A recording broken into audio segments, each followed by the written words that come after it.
reminded that there's a ton of Tupac fans globally, and I want to welcome everybody in the states, overseas, and the entire universe of this edition of Tupac Culture Radio, brought to you by Nexxlegacy Radio. I am Brandon in the building. Glad everybody's here, tuned in on this ML King holiday to talk legacy, to talk not just Tupac legacy, but just hip-hop culture and a lot of stuff that is tied to it.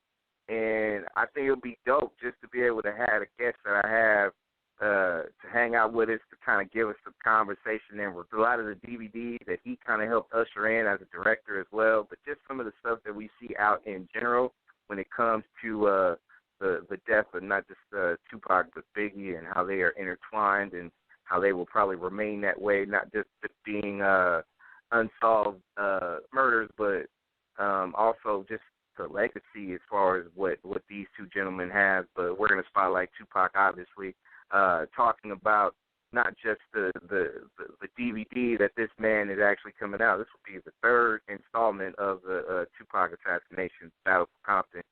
We're going to talk briefly about that as much as he possibly can. We're going to talk about Mr. Frank.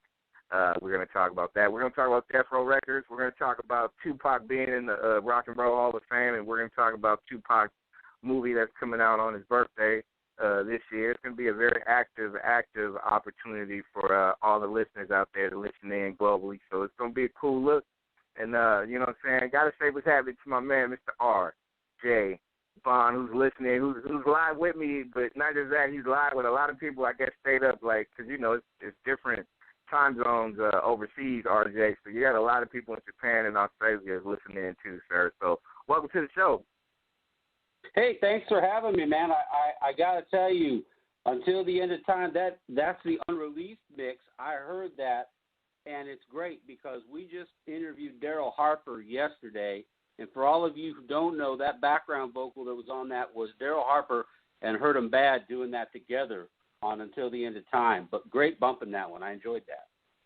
One of my all-time favorites, the unreleased one, like, you know, I had to make sure that I played that, ran that, let the people know this is the unreleased one, and this is my all-time favorite because it takes a sample from the still doing it, still iconic figure that is Stevie Wonder. So, you know, it takes that Love's in Need, which is to me one of the best album songs in the Key of Life, one of the best songs ever, and it kind of intertwined that. So, you know, there's a lot of history when it comes to certain songs that Tupac has done. So, I mean, it's dope having you here, RJ, man. How's everything? You know what? It's really good, man. I could say we're at a really good spot, and greetings to all the fans all over the world. I'm flattered and honored and privileged that you took the time out of your schedule to listen to what we're going to talk about. So, you know, just thanks for having me, man. Man, I'm gonna start off by kind of tapping into something that I know you can probably give us a little bit as far as an insight. So, you know, I know this the Tupac assassination stuff that you've done. You've put out two. You put out two installments. The third one will be coming out very, very soon. Can we start giving out like the pre-order links and things like that, or is that something that we have to hold off for right now? No. You can definitely.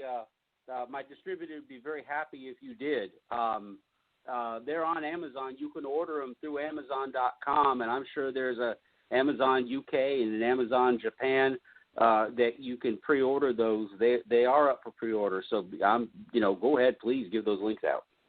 Well, hell yes, then. So in that case, all night tonight we'll be bumping. Make sure you go ahead and pre-order Tupac Assassination 3, Battle for Compton. Make sure you go ahead and grab it, pre-order it, iTunes. Do it now. Not iTunes, excuse me. Amazon, go get it, go pre-order it. Make sure that, guys and girls, you get this third installment. If you can, RJ, tell us a little bit briefly about just this third installment. And it's obviously different than the previous two, but, you know, just a little bit before we start talking about some other stuff. What will this have that will change the landscape of how people will foresee these DVDs to be?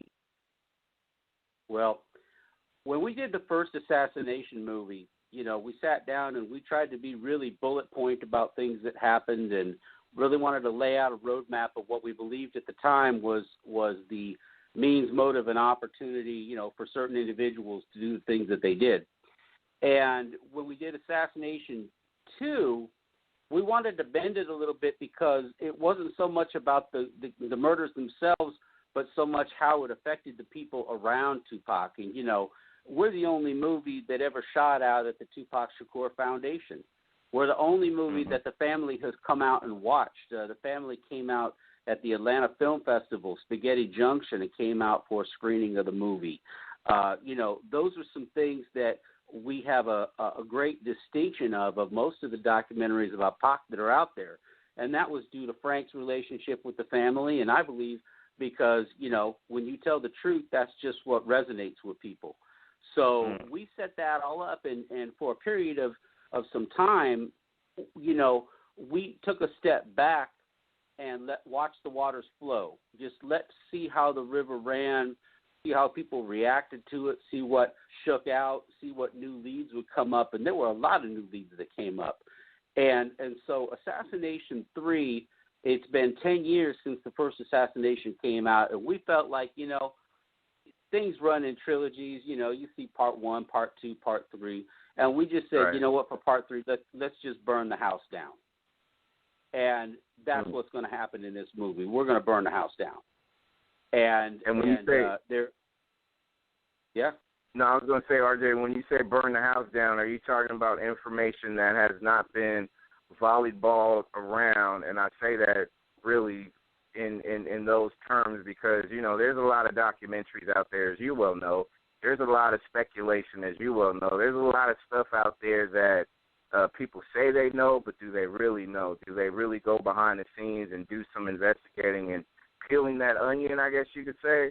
So this third installment will kind of change that, right?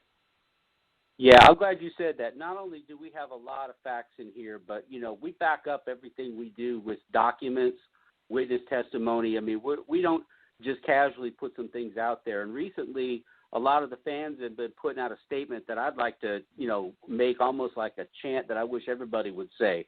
And that's enough of the talk, show me the doc. Enough of the talk, show me the doc. Let's stop speculating and let's get to what we can prove. Let's show me the doc. If you've got something to say or you have a documentary that you come out and you say somebody did something or this person was responsible for that, okay, that's good. Now back it up.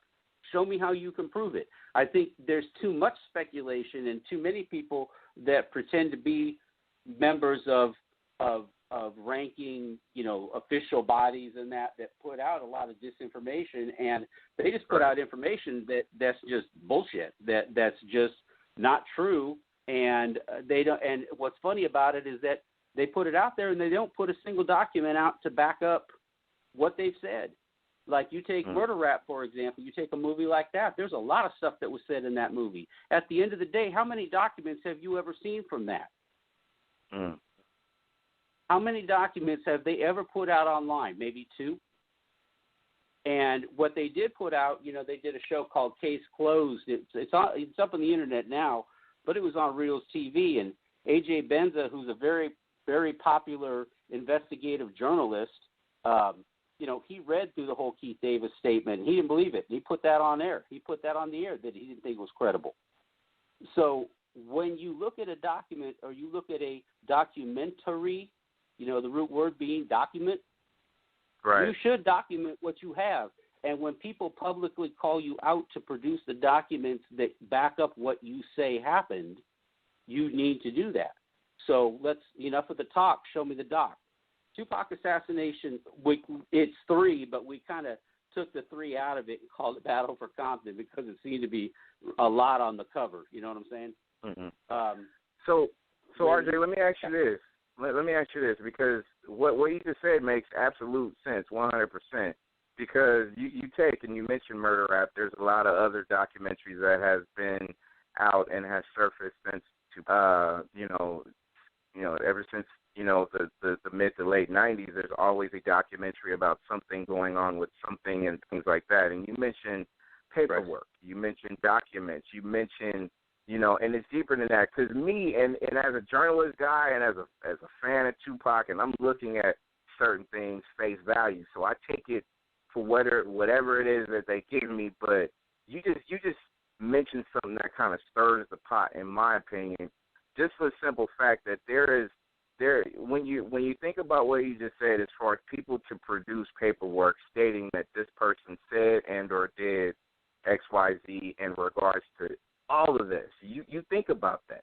And the fact that there hasn't been, and I would say there's been a bunch of documentaries over the last, 15 years or so.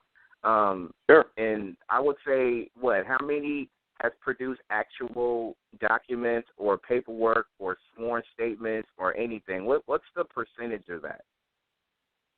I would say probably maybe 25-30% of the documentaries that are out there have managed to produce it. And in some cases, a documentary about Tupac, if it's not about the investigation, if it's about somebody's personal story, like let's take Before I Wake, for example, which was Frank Alexander's story. Right. I wouldn't be expecting, Frank just told his story, and I wouldn't be expecting Frank to produce a lot of documents because that was really more about his relationship with Pac, And so from a documentary like that, I wouldn't expect to see a lot of, documents in that to back that up. But if you're going to pose yourself as an investigative journalist, okay, or if you're going to pose yourself as a law enforcement or ex-law enforcement official, and you're going to put yourself out like that, I would expect that those people be held to a higher standard. Now, okay, so for example, we interview Layla Steinberg. Okay, Layla Steinberg says Pac did this, Pac did that. I'm not going to ask Layla Steinberg to go get me photos to prove that that's what was said. But if I'm going to make allegations that say certain things happened at a certain time, like we'll say, for example, Yak Fula. Yak Fula was shot in New Jersey, and from the jump, they all started saying that it had absolutely nothing to do with the Tupac shooting, And you still hear that to this day. But if you look at the FBI report that came out, I think it was 2004, so it was sometime later, maybe 7 years later, you look at the report that the FBI made, they went back and they actually re-interviewed the detectives that investigated that murder, and the detectives said point blank that it was done mafia execution style, okay? It wasn't a gun accident like they were playing it up to be, and that it was, a friendly fire situation. Gee, we're really sorry that happened, but it had nothing to do with that. The detectives that worked that case came out and they said, no, it had something to do with death row, and it had something to do with being killed mafia-style, execution-style, point blank.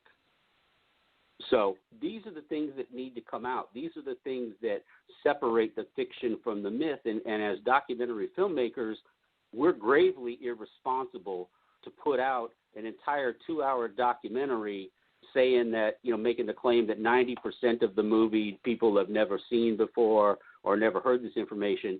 Well, your responsibility is to make sure that you have that information backed up and available for scrutiny. I mean, that was why the whole Freedom of Information Act was created in the first place, wasn't it? Absolutely. To hold our. So, RJ, are you saying that that Gaddafi's death had it was tied to it in some way, shape, or form, but they, meaning not just the media, but the law enforcement just really didn't. They really didn't actually see it through all the way till, it's not the end right now, but see it all the way through. Period. Yeah. The short answer to that question is yes, but it isn't so much what I said. Again, as a documentary filmmaker, you're supposed to be pretty transparent. You're supposed to let the facts talk for themselves. You don't make up a story and say, we figured it out. It's this guy, Professor Plum, used the candlestick in the library. And I already made that up, and you should just believe me because that's what I'm telling you.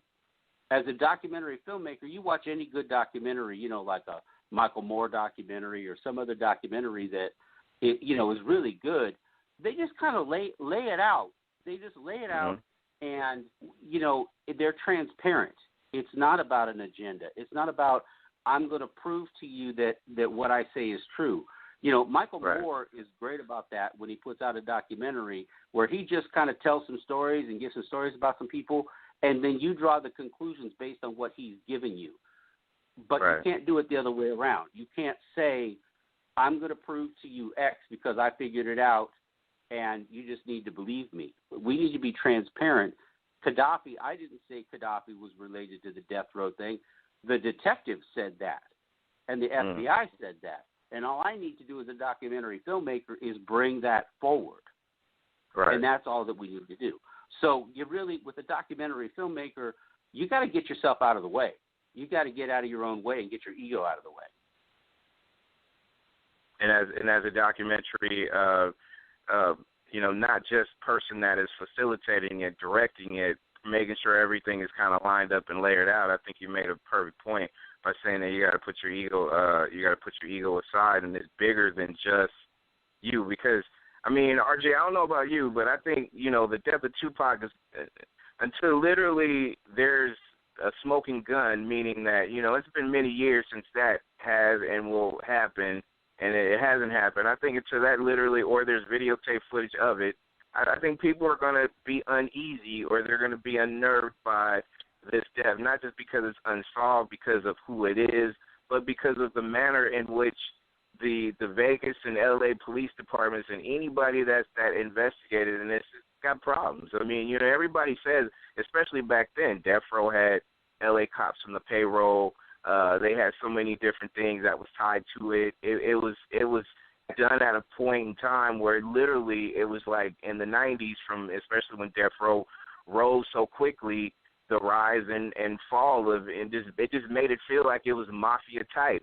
So I want to ask you this, as far as that goes, just observation. When you look at everything and when you've heard from everything, I want to ask you, is this something that people will never seem to let go based on what I just said, or is it just something that after they look at your documentary, which will be coming soon, and just the facts, people are going to say, okay, they can kind of come to their own conclusion, regardless as if there's a court trial or anything like that? Well, you know what? That's a great question. It's got a few points to it. I'm going to break two of those off. The first one is, Frank and I said this at the screening of Tupac Assassination. We have screened it. We've said this 1,000 times. Number one, it doesn't matter what I think. It doesn't matter what I think. I put the information out there, and I could be wrong. And I'd be the first one to say it's interesting to me that people are still chasing us down over a 10-year-old belief where we said that we drew a dotted line to Suge Knight, and he had means and motive and opportunity. But later on, when we came to get new information and the case started to evolve a little bit, and we started to re-examine Suge Knight's involvement in the case, and this was in our book, Tupac 187, when we started to do that, that changed. But as long as you're not painting yourself into any corners, then you have the liberty. And, I talk to a lot of detectives that say, and they say it all the time, you go down a path, and you know what? A good detective will learn if you've gone down a path and it isn't working out or it's not right, you say, okay, that's not right. Let's go back to the beginning and let's rewalk it again. And you do that over and over again, because until somebody's in front of a judge and somebody's convicted, I hate to quote from the 70s, but it ain't over till it's over. Okay. Right. I feel you. So that's the first part of it. And the second part of your question is I think the more global, and I'm so glad that it's Martin Luther King Day, because Martin Luther King was very outspoken about this. Absolutely. A big theme of what Dr. King had out there was, when you go to sleep at night, what is it that you want to believe? I have a dream. When you go to sleep at night and you look at the world around you, what kind of world do you want to envision for yourself? And this comes to a question of what I would call a convenient truth, or or an inconvenient truth in this particular. Let's say, for example, and I'm just throwing it out there because it just happened to be the discussion, I think, when you interviewed Detective Kading about this, about, cops being involved in the whole story about off-duty cops working for Death Row Records and LAPD working for Death Row Records and even the security company being run by cops.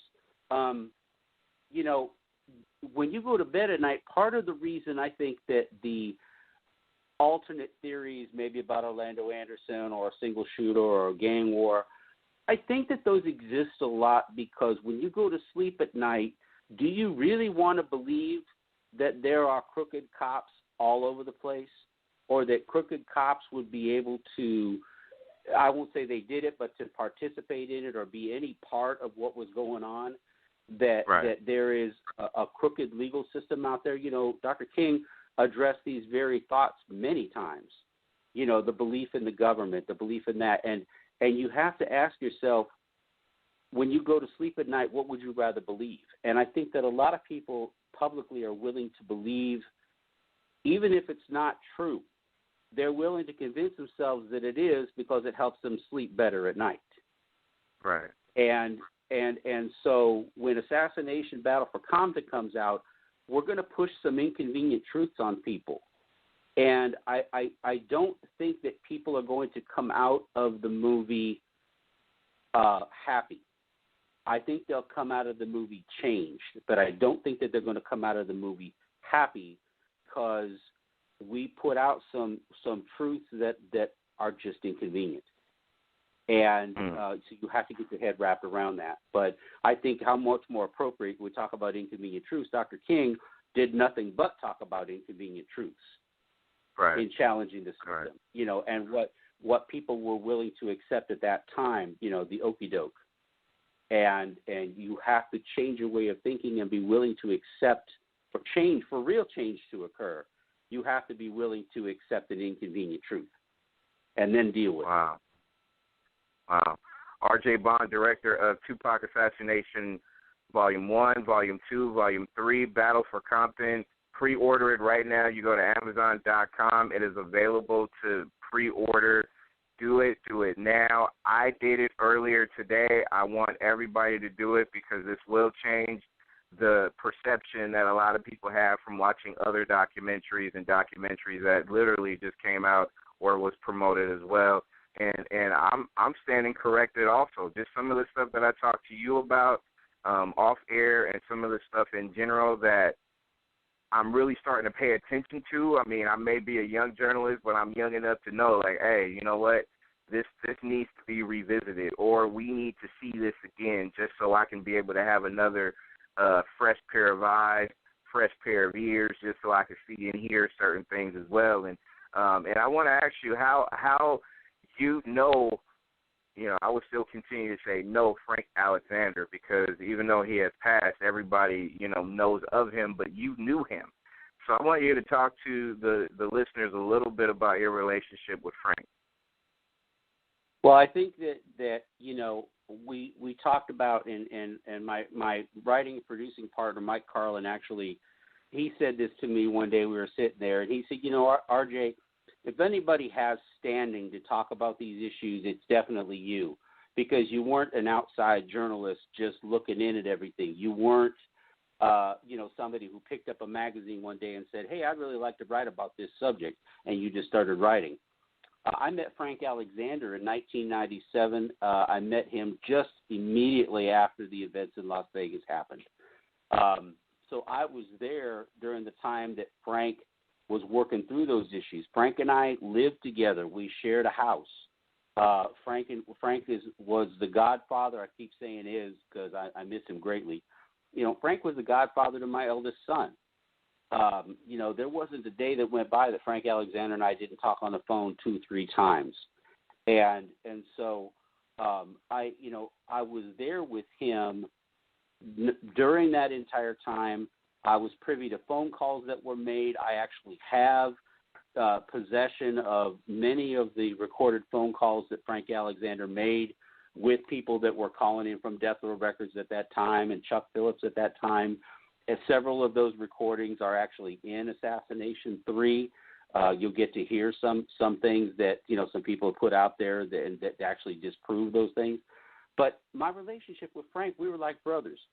And because of that relationship that I had with Frank, I was basically grandfathered into an inner circle of people that most outsiders would never have had this level of access. I mean, from the day that we talked to Mutah Beal, I showed up at his house with Frank, and we went together and we interviewed Mutah, who's Napoleon from the Outlaws, by the way. He's owns a coffee shop, I think, over in Dubai now. He's not even in the States anymore. But from that to Layla Steinberg, to Tracy Robinson, to the people, his aunt. She just doesn't do interviews with people. And the exposure that we got, you don't just walk in, especially in a situation like that, you don't just walk into an interview with a list of questions and say, here, these are the bullet point questions I want to ask you. You talk. And like Glow, for example, I probably published 20 minutes total of interview time, but I've got almost 8 hours of interview there. Okay. And what did we talk about? You know what we talked about? We talked about Pac. We talked about Pac's life. We talked about who he was, what he wanted to do, how he treated his family, how he treated his cousins. When I talked to Layla, it wasn't a series of bullet point questions. Layla was nervous, but she talked about Pac. She talked about what Pac wanted to do when he was up in Marin City, what he wanted to do, what he saw as his future. I did a big interview with Shock G. I haven't released it, but I did a major interview with Shock G and Humpty. And when we talk about that, Shock talked a lot about Pac. But with my level of involvement with the estate, with the friends and family of Pac, you just don't go in there like an investigative journalist with a list of questions and you shoot your questions off and you're done. These are people that you have real, honest, sit-down questions with, and that helps you get to the bottom of things very quickly. And I think it was because of my relationship with Frank and because of Frank.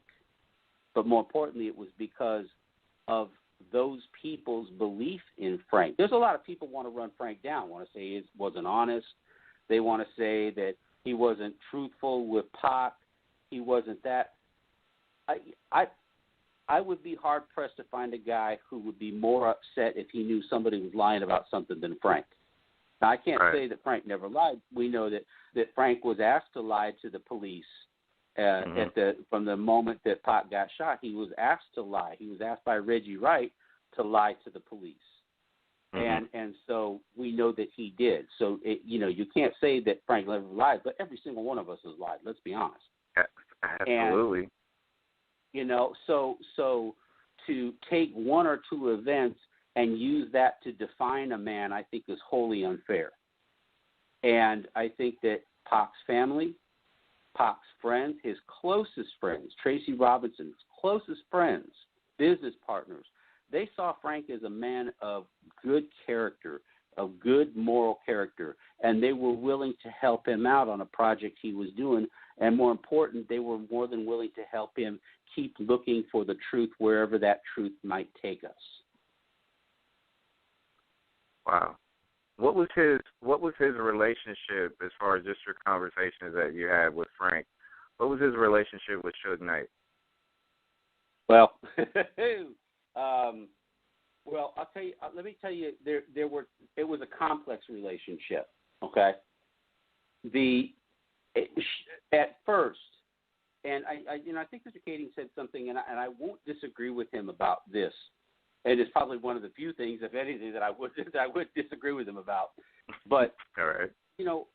As people learn information, as new things come around, and people gather more insight and more information, and more importantly, more clarification about stuff, it's okay to alter your opinion or change your perspective on what it is you've been presented and how that affects what you've been thinking for some time.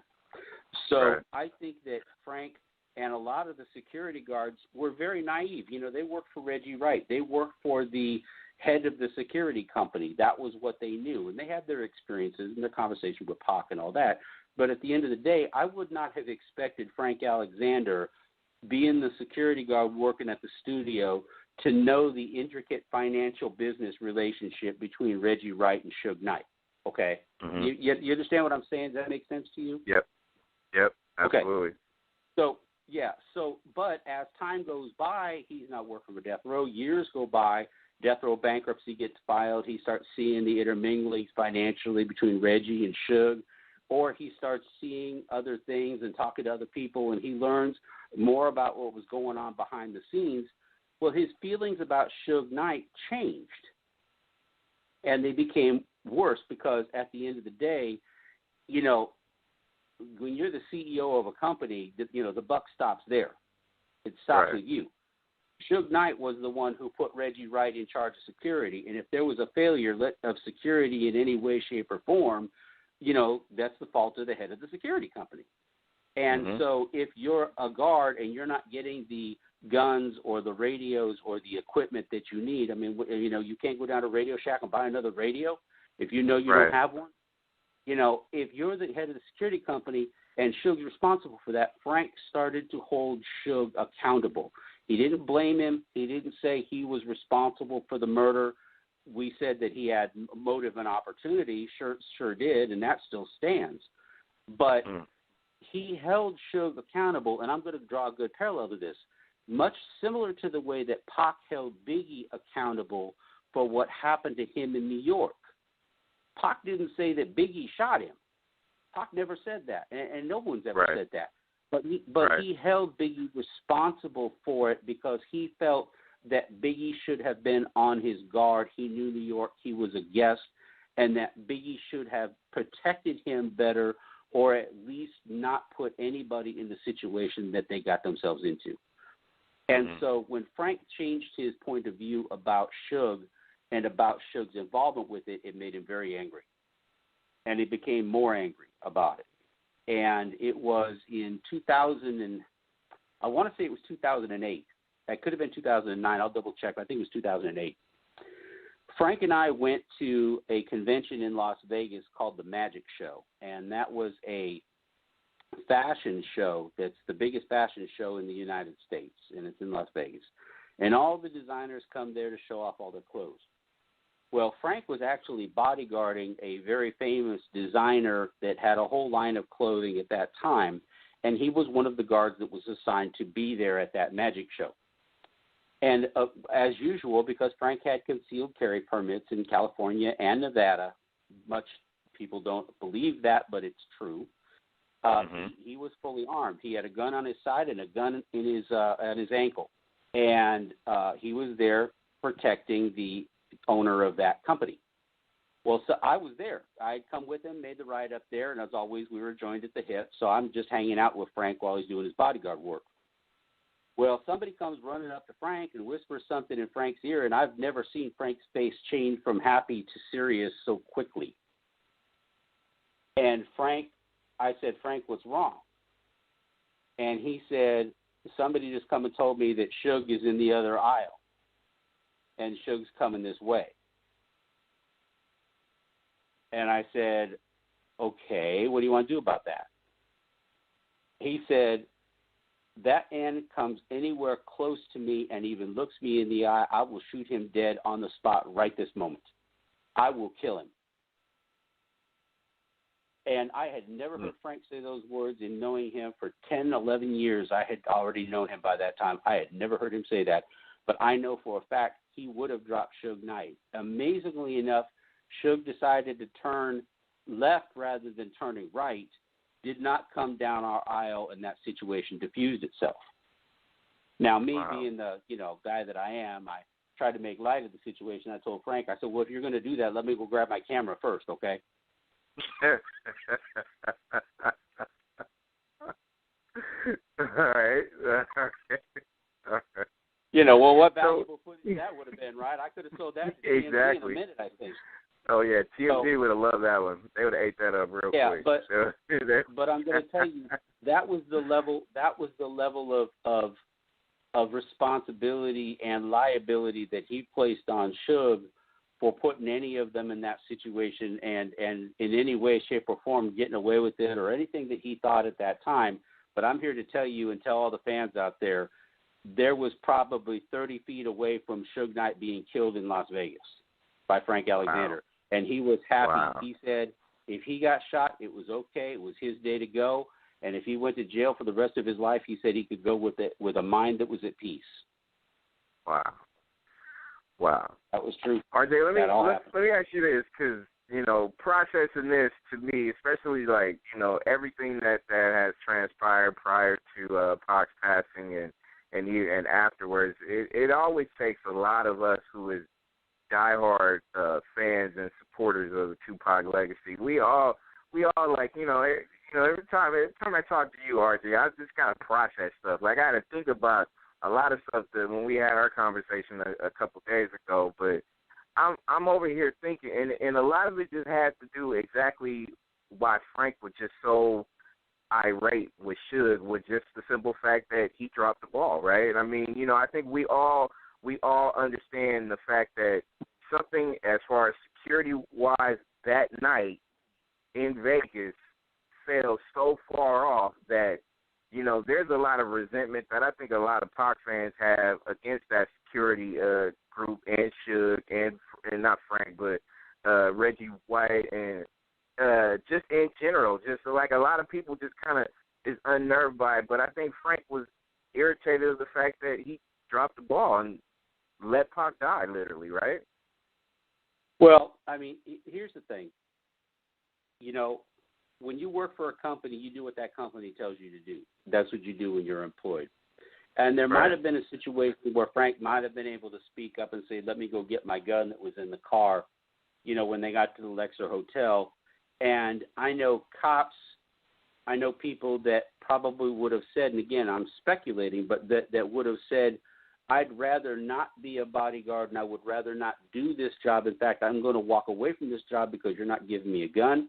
You're not giving me a radio, and you're asking me to protect, at that time, one of the biggest superstars on the planet. And you are putting me in a dangerous situation, and I'm just not going to do it. You go find somebody else to be a fool because you're sending me on a fool's errand. And unfortunately, you know, for whatever reason, Frank, I think it was his commitment to Pac because they were friends, Frank decided no matter what the circumstance and no matter what the disadvantage, that he was going to do his absolute best. I think that over the course of time, you know, I was there. There wasn't one time that Frank and I didn't go someplace that we didn't hear somebody make fun of Frank or somebody say that Frank was the worst bodyguard ever or say that Frank didn't do his job. Pac is dead because he didn't do his job. I'll tell you, we went on the Wendy Williams show. Okay, we went there in 2007 in November. We went on the Wendy Williams show before she was on TV. This was she was on radio. Mm-hmm. And Frank and I did an interview because we were doing a press screening of Assassination in New York in Times Square. And when we did that on that show, Frank had his headphones like everybody does when they get a radio show. You can hear the person, the main person, but you don't always hear all of the other channels of things that are going on. And Frank had his headphones turned to where he could only hear a couple of things, but mine was turned to where I could hear everything because Frank was talking. And during the entire time that Frank was accounting for what happened in Las Vegas, these fools were playing sound effects. They were goofing on them. They were playing sounds of somebody shooting themselves in the foot. They were playing these sounds like Frank was basically a joke, and they made light of the whole situation. And I think when you're a security bodyguard, and you're responsible for someone's life, especially your friend, and you watch them die, and they die on your watch, I think that's probably one of the most tasteless things anybody could do would be to make fun of you in that because of how much you must have felt in that grave responsibility you had. So I can tell you that there was one point in time when people weren't taking cheap shots at Frank and weren't saying that he did a bad job, but in my opinion and in Frank's as well, you know, he was set up that way. He was set, you know, they call it, you know, set up to fail. He was set up to fail. There was nothing he could do, and he, you know, you can live with that for a certain period of time. But when you have fools coming out of crowds and saying you're a bad bodyguard, or you didn't do your job, or you didn't do this, and Reggie coming out recently saying that nonsense, at the end of the day, you got to look to who his upline was and who put him in that situation. Death Row Records was worth $500 million at the time. You can't buy extra radios. You can't go down to Radio Shack and make sure you have bunches of radios so if anybody needs them, there's an extra one floating around.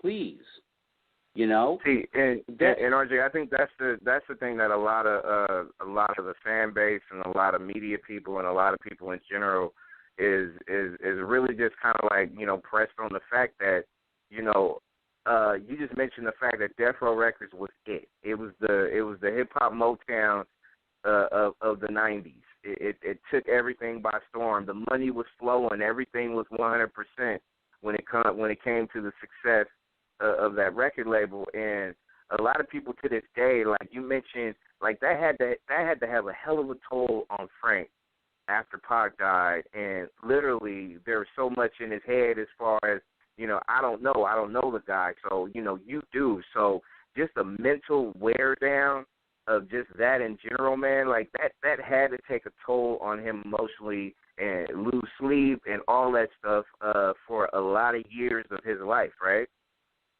Yeah, it did. It did.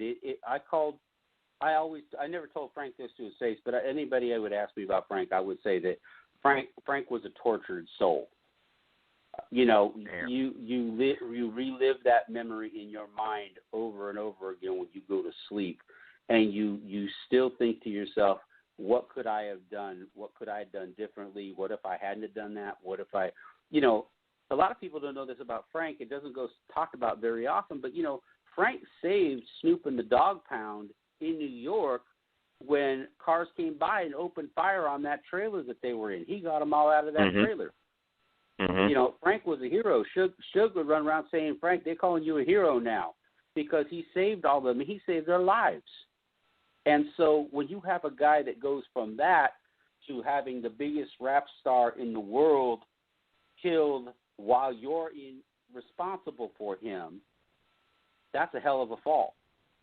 Yeah. So, you know, and forget the fact that, you know, like I said, because I love Frank, I'll still tell it straight. Frank had an ego, okay? He was, you know, Mr. Universe bodybuilder and the whole thing. He had an ego. Right. So, right. You know, so even more so for somebody who had any kind of an ego to think that there was anything they could have done and still been the hero, you know, that tortured Frank, and it really did. And I still believe to this day that he never let go of that. Yeah, and I don't blame him, and I don't blame you for, you know, going as hard as you can to preserve his legacy and let everybody, every media outlet, let people know in general what type of guy he is. And I think that needs to be not just brought out, but also the dark side of Death Row Records at that particular time started to rear its ugly head. And, you know, as big a fan of Death Row Records I had, like, I literally, now it's just me as a media guy based on my opinion and how I feel. Like, I always felt Suge Knight was responsible for the crumble death of Death Row Records, in my opinion, just for the simple fact that he took that business that could have done so much for communities, inner city communities. The music business probably wouldn't be as stained as it is now if he would have ran a proper organization at that particular time. People would probably still be alive. I'm going to keep it 100%. It would be a whole different deal if he would have ran it the right way as opposed to the mafia-style way that he literally ran it into its demise. Yeah, I think that you're right. Without saying too much about it, you know, we actually talk about that in the new movie. We talk about Suge's authority. We talk about Suge's some of the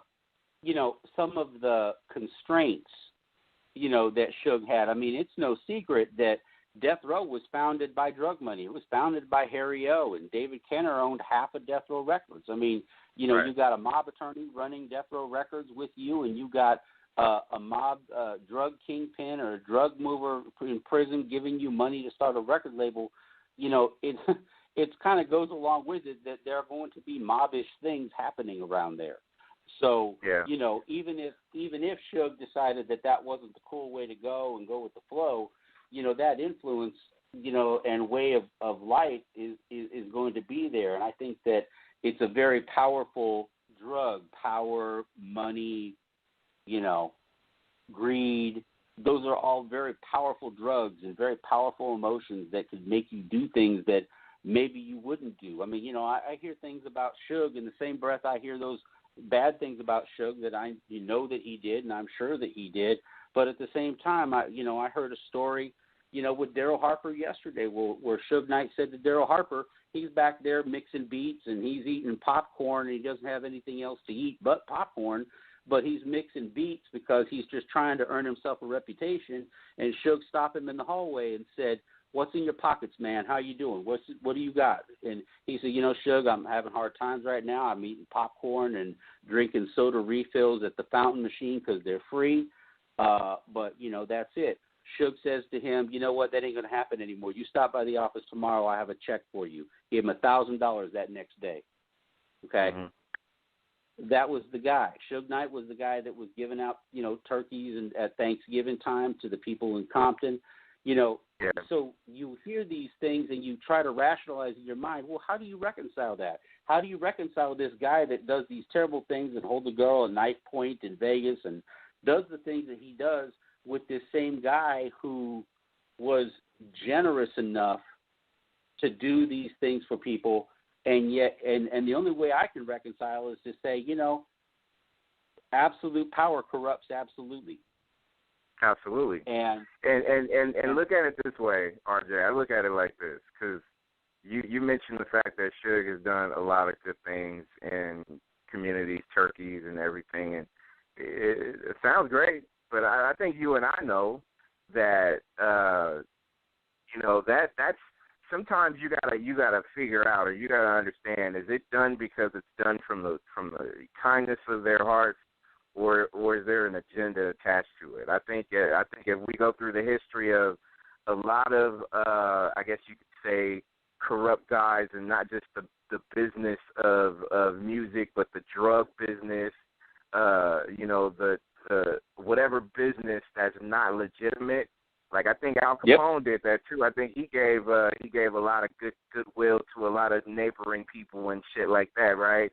Like I know a lot of mob bosses in a lot of different cities and states and things like that gave a lot of free turkeys away and did a lot of things, and it is to a T, RJ, that you can say that a lot of what Suge did had a heavy tie to what a lot of mob bosses has done throughout history.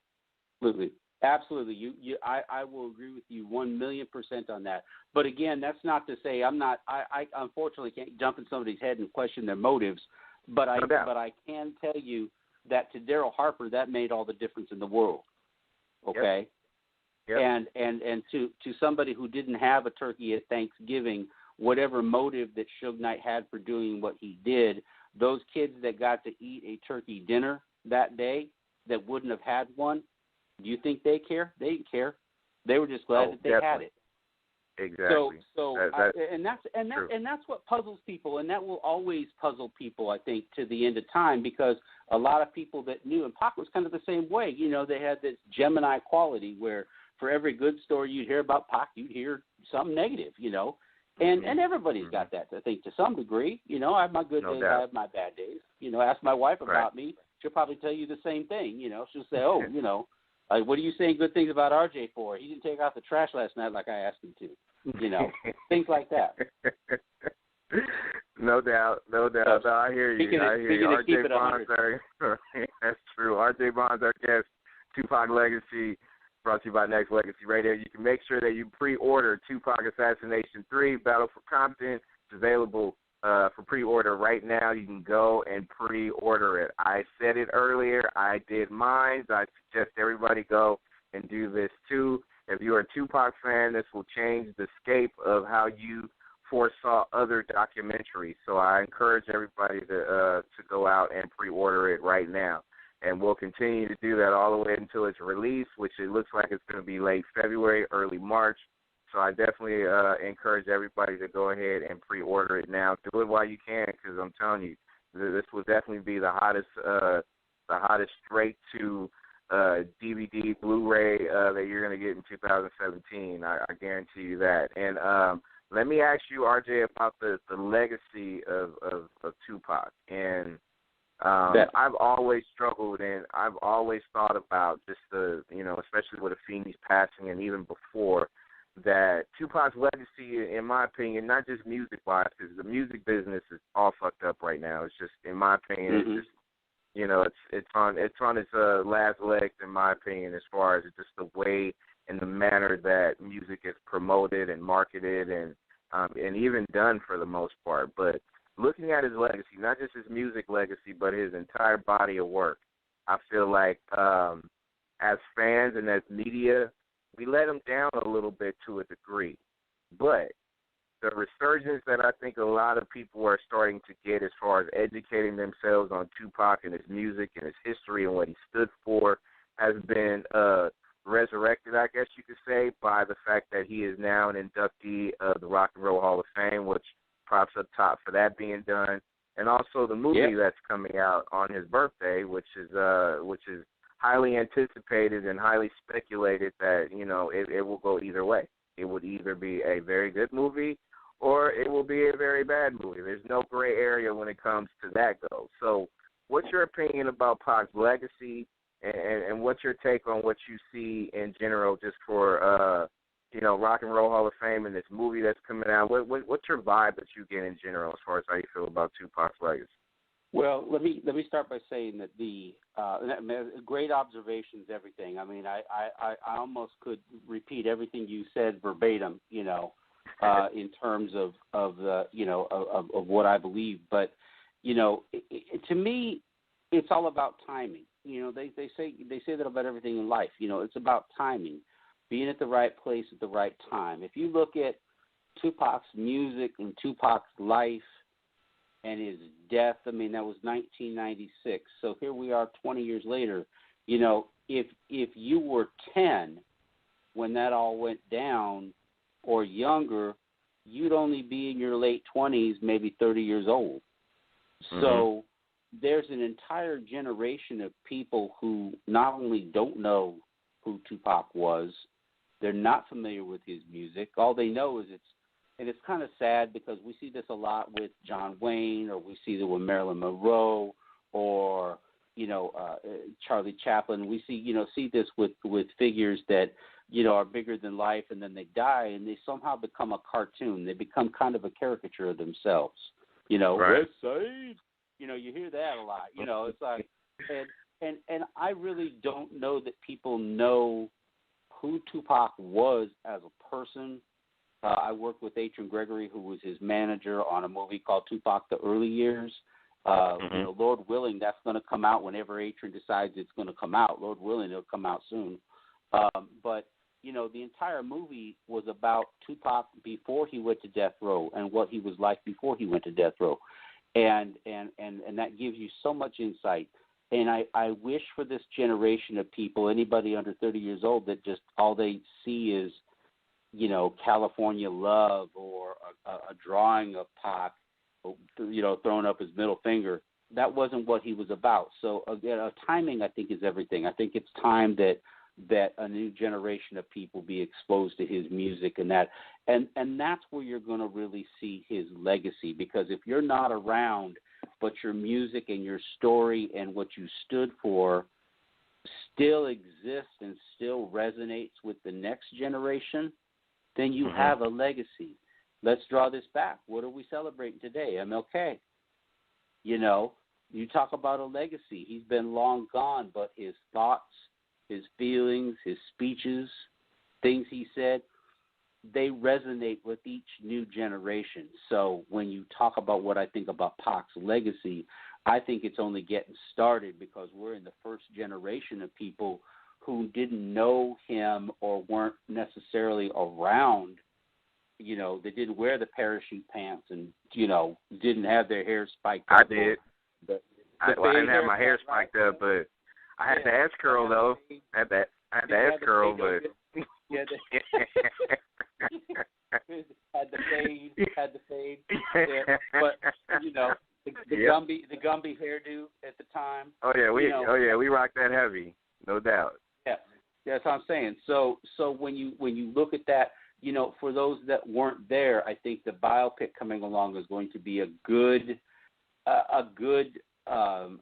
piece of media for them. Now, having spoken with the people that I've spoken to about it, heard some comments about it, I think it's timely and it's going to be good. I don't think anybody should go into the biopic looking for some deep dive understanding of pop. I mean, this ain't JFK, where you got a 3-hour movie and you're going to go deep into some court case about it or something. This is this movie. I think LT created a movie that plays, and again, I haven't seen the movie, so I can't give you the whole thing about it, but I can say that from what my understanding is, it's kind of like a greatest hits album.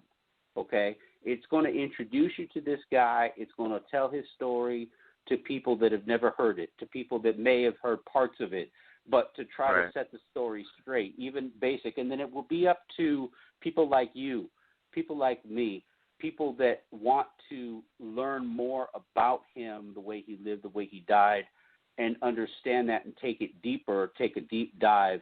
I think that's the starting point. All revolutions have to start someplace. And this is what I'm hoping. This is what I'm hoping, RJ. I'm hoping that this movie, I'm hoping that it's good. I really want it to be. Part of me really wants it to be not just good, but informative. Like I think All Eyes on Me, the name of the movie, it's gonna put us in a point in time where it's gonna hover so much around the 90s. Which, if anything, if you're a Tupac fan, you know that his career really took off way before that in the history of his mom and the Black Panthers. Like, to me, I'm only hoping, RJ, that they make sure that they can do whatever it is they want to as far as, the depiction of how things were in the 90s and that process. But make sure that you honor his legacy by making sure that they cross that line between his relationship with his mom and his mom with the Black Panthers. I hope they mention and spotlight the fact that a lot of his social views and values changed when he moved to the Bay in Marin City, notably, when he linked up with a lot of Bay artists and he really kind of latched on to the West Side vibe because, everybody know he's, heavy in the books and he did the State of the Arts out in Baltimore and we know the history. Yep. But if they channel that, and they don't have to stay on it for 20, 30 minutes, but give us something to inspire us, the fact that, they're going through a process. Now, I know it's hard to do within 2.5 hours, but if they gloss over the 90s too long, I'm having problems. Well, the good news, from what I've heard about it, the good news is, Money B's in it, for example. So I know they're going to give tribute to Oakland and the Bay, and they're going to give the Digital Underground piece of it some good exposure. Dialing it back further, the difference between the narrative, and I can speak to this kind of as a filmmaker, the difference between the Notorious movie, for example, about Big, and the Tupac movie is that the whole story of Notorious basically took place in a very limited geographic area, very small area. Very true. Very true. Didn't go all over the place. Pac's story is almost like a road trip. It's like a road show. You had the New York phase, then you had the Marin City phase, and then you had the L.A. phase, back to New York for prison, back to L.A. So there was a lot of moving parts going on. And so to convey that in a 120-minute film becomes much more complex because you're dealing with, like I said, with the big story, you don't have to move around a lot, so you can spend a little bit more time deep diving into some of the details because you're not having to explain, okay, now we're in Marin City, and this is how things are, and this is how the culture is, and how it's different. I mean, I can only imagine the challenge for the writers of this because, I mean, I felt the same way when I was doing the early years, which is just the documentary version of the biopic. But, when you enter a new area, you have to spend a little bit of time explaining that area, explaining how that influences you, and then take it to how it influenced Pac. So it's not quite so easy. In the Notorious, you set up New York, you set up the situation, you set it up once, and for another 2 hours, you don't have to explain it again. In this particular situation, you don't just have the moving parts of his mother and the back and forth, but you have the why. Why did he move from Baltimore out to Marin City on a bus, as he always said, on a bus with a bucket of chicken? Okay, what? Yeah, that's what he said. His mom sent him out to L.A. Out to Marin City on a Greyhound bus and a bucket of chicken. So you have a lot of explaining to do. So I'm not going to hate it too much if in 120 minutes we get the broad strokes and we don't dive too deep, because in any good movie, and I'm praying that this is what comes out of Assassination Battle for Compton, somebody that watched it with me, they stopped the movie in the middle of it, and they said, "You want to know something that's cool?"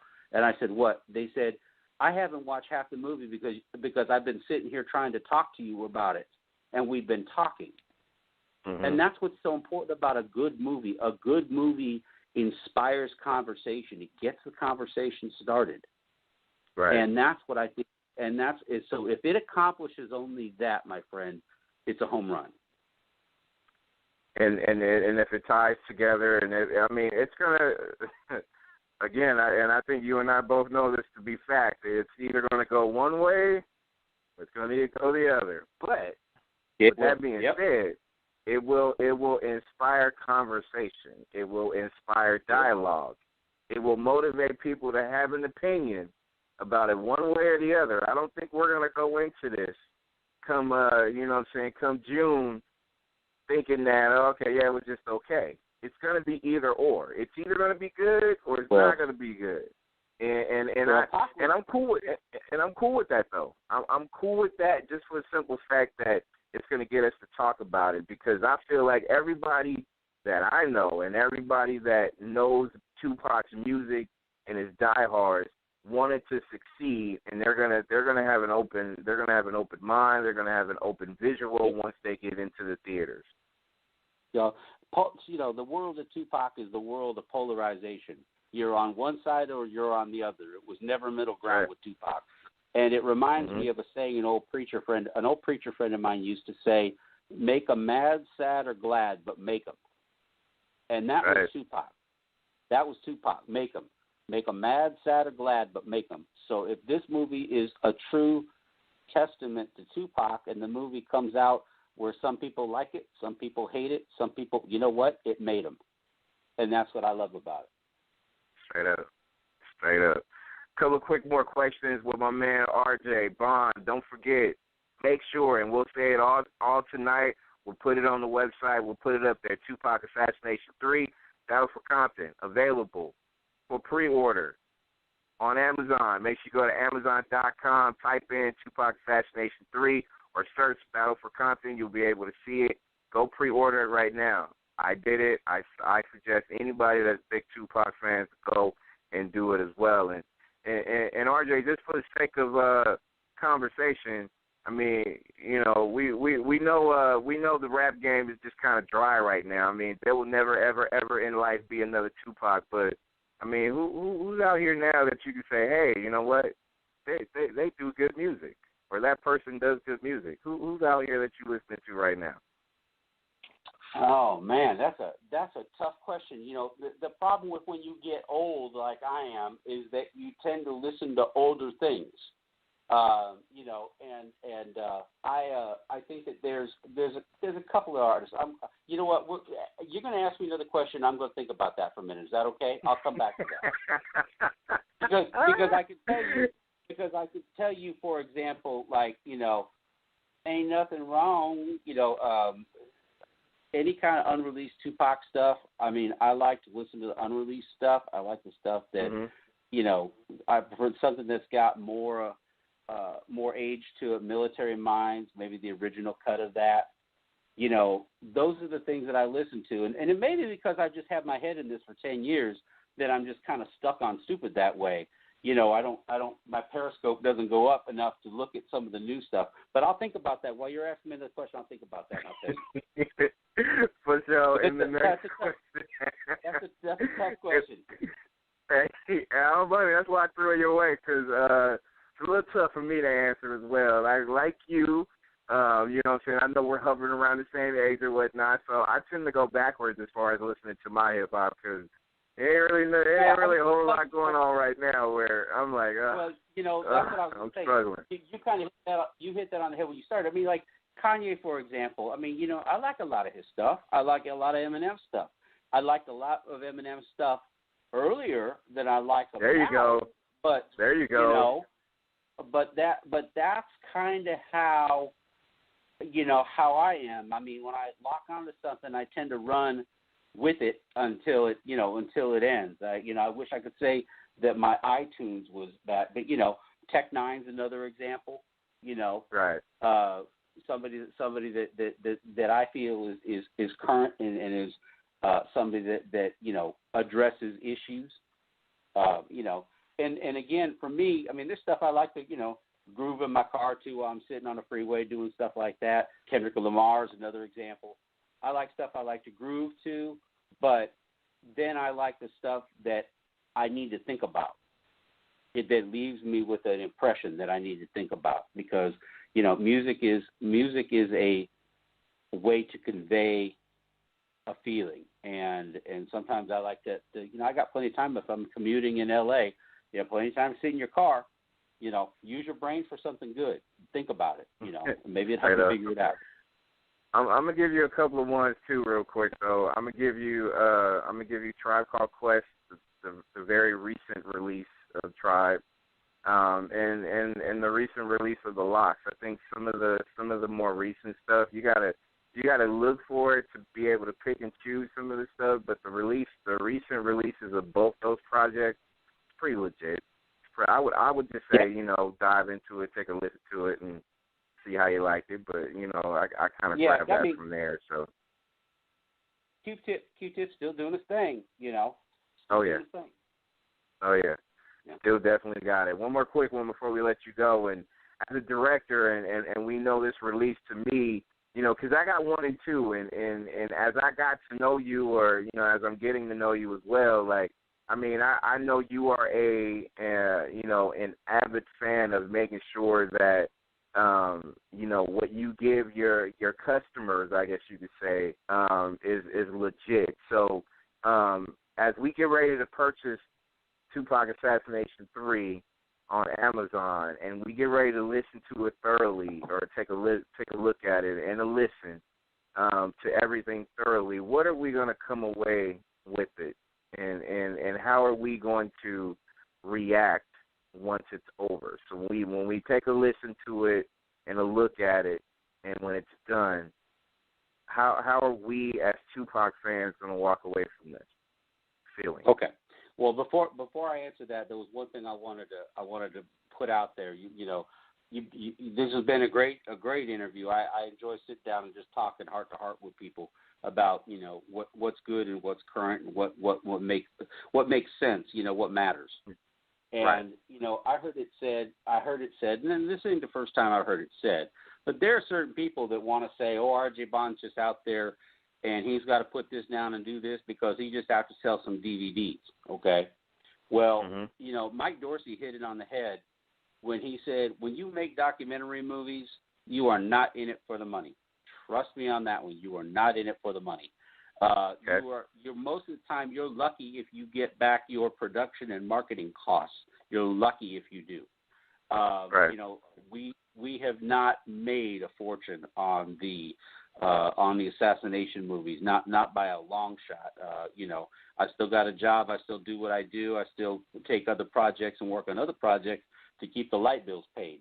And that's no reflection on the material. That's just the nature of a documentary. So I find it funny that the same people that are saying that I'm trying to make a buck off of Tupac will in the same breath tell you that documentaries don't make any money because both of you know, there's and we heard that recently. We heard that same comment recently, right? I'm just saying. Yeah, you did. So and when the same person that says that turns around and says that R.J. Bond's just out there trying to make a buck and sell a few more DVDs, well, you know, there's no money in documentaries. So we do what we do because it's important. I mean, I lost Frank Alexander. We didn't even talk about Russ Poole, but I lost Russ Poole. And Russ Poole right now, his name is being drugged through the dirt. and wow. it makes me mad. Russ Poole and I were very close friends, you know, and you know, personal close friends, and so to lose two of my close friends related to these projects and the subject matter, you know, that's another claim that I have that I don't think anybody else has. Okay, I haven't seen other filmmakers lose their two best co-producing partners. Okay, who also happen to be key players in the investigation.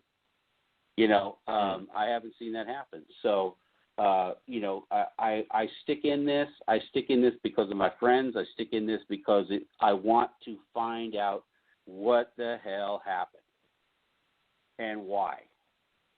And so, you know, because I think it's for my friends, and it's, you know, it's about the truth at the end of the day. And I'm just not going to stop till we get to it. And I think that as we close, I think the truth is all we can keep searching for, and especially when you're talking about this particular person that happened during that particular time, and the reasons why and the reasons for it, and I mean, RJ, let's keep it real, man. I mean, you know, that death just turned a lot of different things. It really kind of like turned music in a different direction.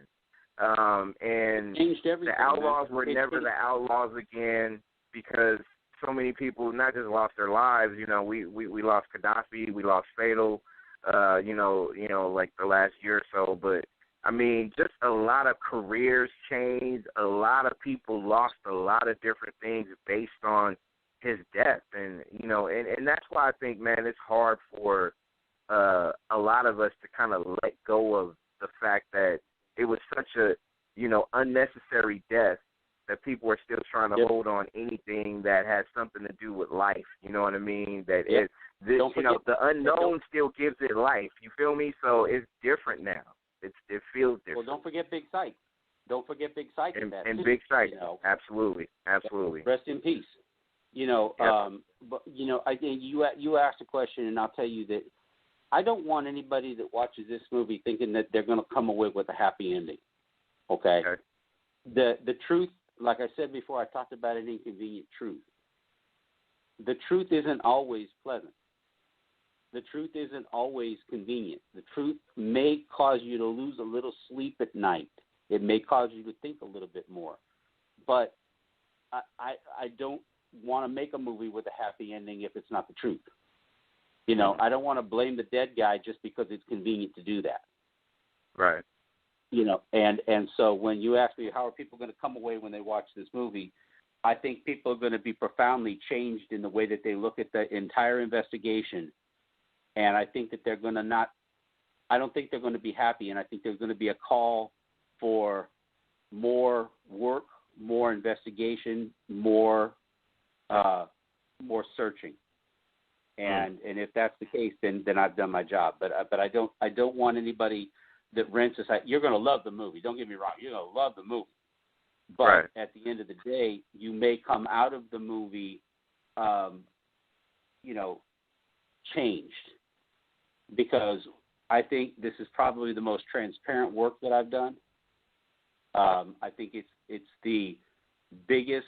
I mean, when we sat down to do this movie, my distributor kept yelling at me because I couldn't keep it under 2 hours. This movie's 2.5 hours now. So when we're talking about getting to it, we get down to it. And so I just want, you know, the listeners to know that they're going to get their dollars worth of every single second of this movie. We got hundreds of pages of documents that people have never seen before. We have stories from people nobody's ever heard before. And again, enough of the talk. Put up the doc. There you go.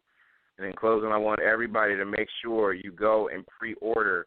Go to Amazon. Make sure you go ahead and pre-order Tupac Assassination 3, Battle for Compton. It's available for pre-order if you go to Amazon. And if you do it right now, make sure you go ahead and hashtag Tupac Assassination Battle for Compton. Do it on Twitter, Facebook. Do it on all social media outlets. Do it. And also /tag Nexxlegacy, and just make sure we grow this.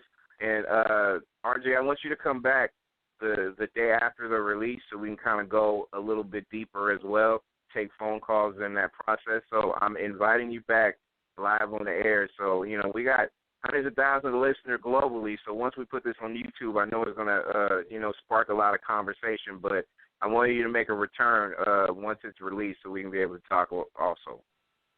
Happy to do it, man. Just set the time. I'm there. Man, I appreciate you.